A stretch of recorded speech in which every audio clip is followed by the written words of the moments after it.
2 linggo matapos kumpirmahin ni Bea Alonzo na hiwalay na sila ng fiancé na si Dominic Roque.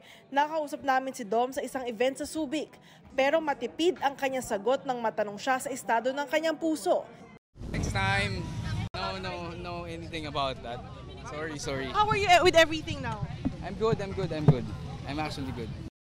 Isa si Dominic sa mga lumahok sa Luzon leg ng isang motorcycle riding challenge.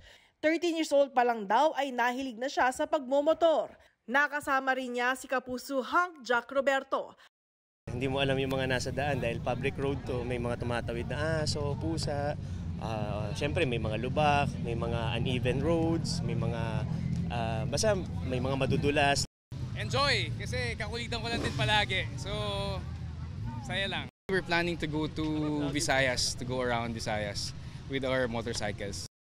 As an adrenaline junkie and motorcycling lover, may ilang tips si Jack para sa mga gustong subukan ang ganitong klaseng adventure. Kailangan pag-aralan mo talaga yung fundamentals ng bike. And yung skills naman, na-hone na yan through joining this kind of event. Ticking the checkbox sa kanilang motorcycling passion, ano pa kaya ang minamanifest ni Jack and Dom this 2024? Gusto ko secure yung bago ako mag-decide na magpatayo kunwari ng bahay.